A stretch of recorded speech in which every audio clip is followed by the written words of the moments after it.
Well, a third win on the trot there from number 7, Freedom Seeker. She was ridden by Greg Cheney, second winner of the day. And Paddy Creer's the trainer. Paddy, well done. Thank you very much. Thanks, Dan. 3 in a row, nothing wrong with that. But your heart must have skipped a beat there as the pens jumped. She got carried out. Exactly. Yeah, she got a bit of a bump, which wasn't ideal, but I think Greg managed her very, very well. And well done to him, and well done to Hassan. He won the Group 1 earlier. And he won the first race today, and he won a race in Port Elizabeth yesterday. So well done to him. He's on a roll. Man, certainly in form. And your yards had a nice bit of a form as well, Paddy. Yes, Dan. We're small, but, you know, the horses we're running are running well, and so we're very thrilled. You did mention last time this filly won that you thought she was a little above average, and I think that's shown today. Yes. Stan, she's always been an immature filly. And, you know, she's the type of filly when you go into the yard, when it's calmed down, she's always laying down and so on and so forth. But in actual fact, she's very easy to train. Maybe one day as she matures, you'll put her in a little handicap or something, a feature? No doubt. Well, Paddy, well done again. No super win. Thank you, Stan. Thanks. Greg Cheney, second win today for him. Greg, nice ride. Well done. Yeah, thank you very much. I was mentioning to Paddy there, you got a bit of a blow coming out the pens there. That must have put some doubt in your mind. Yeah, it appears that way on face value, Mr. Ellie, but it actually worked in my favour. The horses directly on my inside copped all the interference, and I thought one or two of them might go forward, and I was hoping to find a lead off one of them, but they got eliminated, and then there were horses on my outside that went up, and I just landed in the perfect spot, exactly where I wanted to be. I was 3 back with cover, and yeah, it was always nice to see if she was going to quicken today, stepping up in trip. You know, her last 2 wins I'd consider soft wins. Today she had to step up a little bit. She had a nice light galloping weight, but she was taking on far more seasoned campaigners and a very competitive field here, and she's come through with flying colours again. I was quite intrigued, top of the straight, when you opted to go in rather than come out. At that point, there were just 2 horses that weren't in my favour, and I saw the horse I thought to beat Adam Marcus's filly go up the inside. The front horse seemed to hold the line, so I thought I'm going to get a run. The other 2 fell away just as I thought, and then I had the option of going outside of Richard, and he put me to the test for a furlong and a half, but this filly found another gear.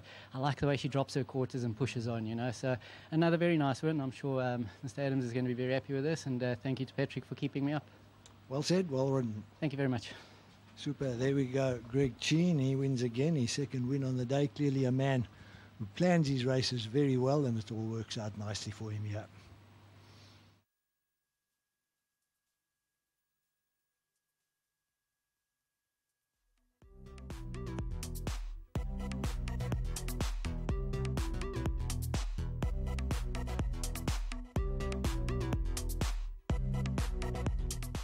Metres to race. Start against the all clear. Gates are open. They're off and racing from the 1250 metre mark with Lana Bell missing the break, and she'll tuck in behind runners. The first one to get running was Dark Crystal off to an immediate lead. Goes out to lead the way. Almost captured's up there too. Hello Winter Low is just off the leading group. Also right in touch with the leading group is Dirty Nelly Round Runners. They've been followed after that one by Lana Bell's improved her position, and Caribbean Sunset is the trailer and about 7 lengths off the lead. Dark Crystal up front through the 700 metre region leads the way by about 1.5 lengths from Almost Captured. Then Varsity Lover on the outside of runners. Freedom Seeker in behind that. Hello Winter Hello. Lana Bell and Caribbean Sunset, the 2 at the back as they swing for home with 600 metres left for the line, and Dark Crystal tries to make every post a winning one, has the lead. Hello Winter Low. Freedom Seeker in behind that, Almost Captured. Dirty Nelly starts to get going in the centre of the course. Varsity Lovers also starting to kick on. A Low Winter Low along the inside. Freedom Seeker. Dark Crystal still right there down towards the inside. Dark Crystal, Freedom Seeker's coming home strongly, and Freedom Seeker has swept into the lead from Dark Crystal, and Freedom Seeker goes on to score from Dark Crystal. Caribbean Sunset flashed home up the outside for third, and then came a Low Winter Hello. Well, closing stages, Freedom Seeker has come forward to pick it up inside the final 100 and drawing off in the closing stages. No more from Dark Crystal along the inside, but it's all Freedom Seeker, the 7, under Greg Sheen, who goes on to score from Dark Crystal. Caribbean Sunset, the 8, runs on into third. They being followed by the 5, Hello Winter Hello, back into 4th position. They being followed after those was Lana Bell. Dirty Nelly followed those, then came Almost Captured. Varsity Lover in behind that. Head on shows Dark Crystal was the one in front, but now Freedom Seeker tracks her and starts to move up and coming home strongly. And the 7 Freedom Seeker under Greg Sheen finishes best of all and goes on to score in race 5 from the 4 Dark Crystal back in second. Then it's the 8 Caribbean Sunset into third, being followed by the 5 Hello Winter Hello back in fourth. Your numbers 7, 4, 8, 5 for race number 5.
Race 6 at Durbanville this afternoon is the Hospitality and Venue Booking 021 700 1600 fillies handicap, 1250 metres the trip. One scratching here, number 4 Academic Club. That takes no part at all. Academic Gold, my apologies. Okay, let's see what we can find. There's the top weight in picture, Mon Cherie, a 3-year-old daughter of Korari from the Paddy Creer yard. He's just had a winner as Paddy. Mon Cherie ridden by Grand Peur today. She's had 10 runs for 1 win and 5 places. So she's a fairly consistent earner, even since shedding her maiden tag 6 starts ago. Number 2 is Queen's Club. She's a daughter of Dynasty, the 3-year-old, trained by the Snaiths, ridden by Richard Fourie. She ran well at this track at her first 2 starts, finishing 3rd and 1st. Since then, her form's been a little bit iffy, and she'll need to up her game a bit to trouble some of the more fancied runners here. Number 5 is How and Why. Good question. She's a 3-year-old daughter of Flower Alley, trained by Eric Sands, ridden by Jannie Becker. 5 runs she's had for a win in 2 places. She won a maiden at her penultimate start. Post-maiden run was pretty moderate, to be honest, and she'll need to do better than that.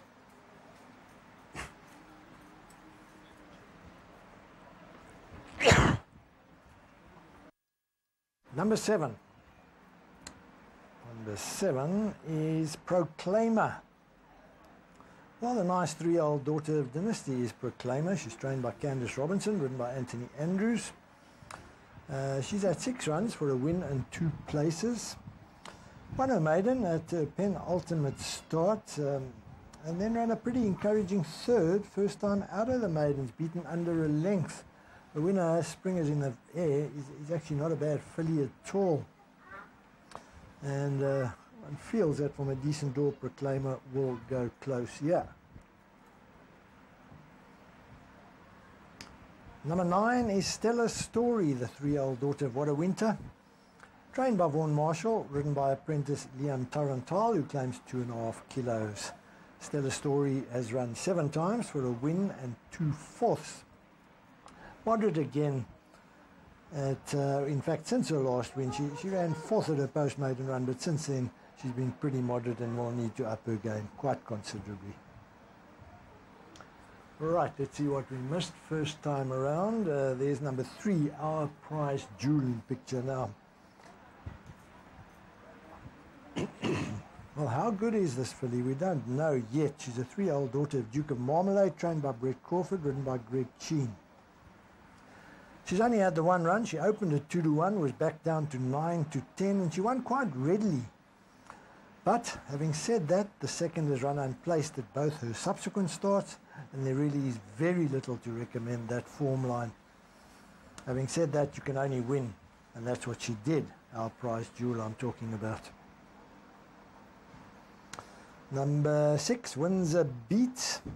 She's a 3-year-old daughter of Korari, trained by Adam Marcus, ridden by Corne Orfer. 5 runs for a win and a place. Her last run was in fact her best since shedding that maiden tag 3 starts ago. She got going late on that occasion, ran on from quite a long way back to finish 3rd under a length off Forza Crowd. That was a good run, really good run. The winner, Forza Crowd, actually won again next time out. And even the balance of that field did look pretty above average. So a big runner is Windsor Beat. The bell has gone for the jocks to get aboard. We've certainly seen most of them. So I think without further ado, we'll leave you with those pictures and we'll rejoin you straight after the canter past.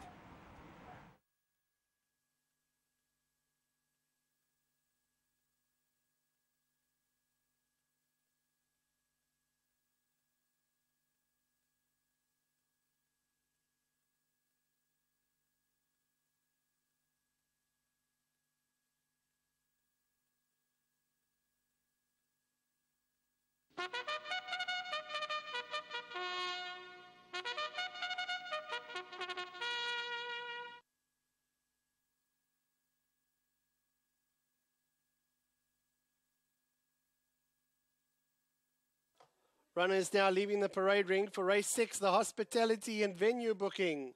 0-1, 700, 1600, fillies and mares 76 divided handicap over 1250 metres. First runner out is one Moncherie, ridden by Grant Burr.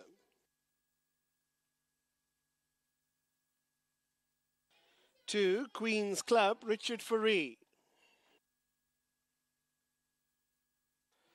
3, Our Prize Jewel, Greg Sheen. 5, How and Why, Yanni Becker. 7, Proclaimer, Anthony Andrews. 6, Wins a Beat, Corne Offer.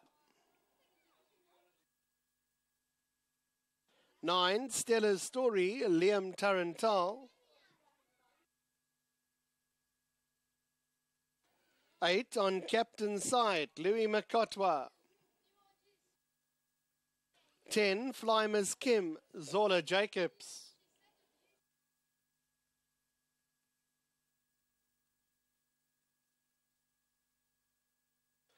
That's the field, 8 minutes to race time.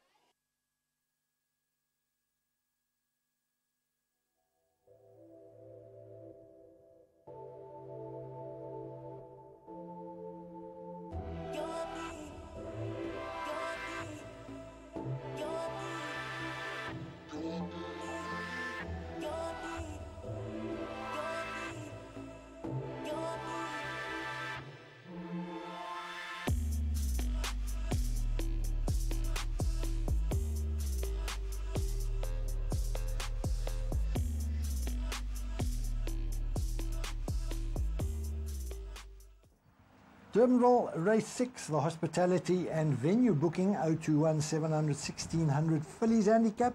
It's over 1250 metres.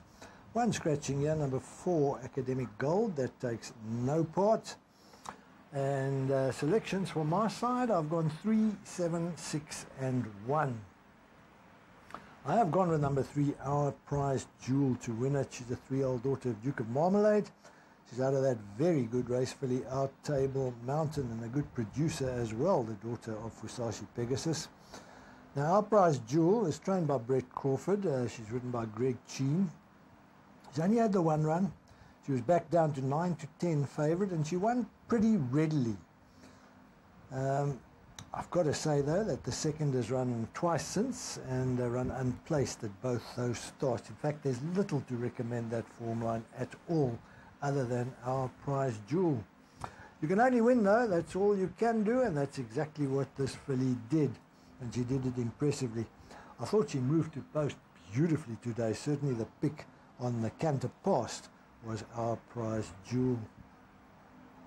For second, I have gone with number 7, Proclaimer, 3-year-old daughter of Dynasty. She's in the same ownership, in fact, as Our Prize Jewel. This one trained by Candice Robinson, ridden by Anthony Andrews. Now, she's had 6 runs for a win in 2 places, but that post-maiden third behind Springers in the Air has certainly been her best run to date. The winner, Springers in the Air, is a pretty useful sort, and the 4th filly from that race actually won her next start as well. Looking at her penultimate line, when she won her maiden, beat Meet at the George on that occasion. And on a line through that one, she does seem to be held by number 4. Well, she was held by number 4, Academic Gold, but of course that one is no longer running. My gut feel is that Proclaimer is on the up, and there might be more to come from her. Nicely drawn with confident rider Anthony Andrews in the irons. Quite a strong filly, typical of the dynasties, maybe a little bit keen in the canter past, but the pace will be on, so I'm not too concerned about that. For third, I've gone with number 6, Wins a Beat, the 3-year-old daughter of Quarari. She's trained by Adam Marcus, ridden by Corne Offer. Had 5 runs for a win and a place. Her last was certainly her best since winning her maiden at her 2nd start. Last time out, as I say, her best for some time. She got going late. She came from 10th with 800 metres to go, 9th with 400 metres to go, and managed to get up for 3rd under a length off the winner. And bear in mind that the winner, Forza Crowd, is useful. She actually won again next time out.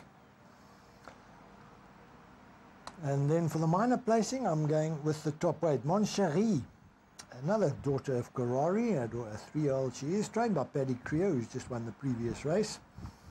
And Grand Burr rides this filly. She's a fairly consistent earner since shedding her maiden tag 6 starts ago. All in all, she's had 10 runs for a win and 5 places. She's yet to go 12.50, but she did run on nicely over the 1100 metres last time out, so I don't think that 12.50 will be any sort of problem at all. She's run here twice. Those were her first 2 runs when she did run second and first, but I suppose you can say it was still in the maiden ranks. Looking at Mon Chéri, she's not a big filly, but she was nice and relaxed today. She certainly woke up, though, when the jock got aboard, and in the canter pass, she was pretty keen. And she looked fit and well, did Mon Chéri. So that's my first 4, 3, 7, 6, and 1. Got plenty of time, so we'll just go through a few of the others as well. Number 2, Queen's Club, is a nicely bred daughter of Dynasty. She's trained by the Snaiths, ridden today by Richard Fourie. She only had the 5 runs for a win and a 3rd. She ran very well at this track at her first 2 starts, 3rd and 1st. But then not much at her 3 starts since exiting the ranks of the maidens at her 2nd time of asking. Got a feel, though, that Queen's Club has got more somewhere. And I think she'll run a better race today, and once she goes a bit more ground, she'll probably run even better still.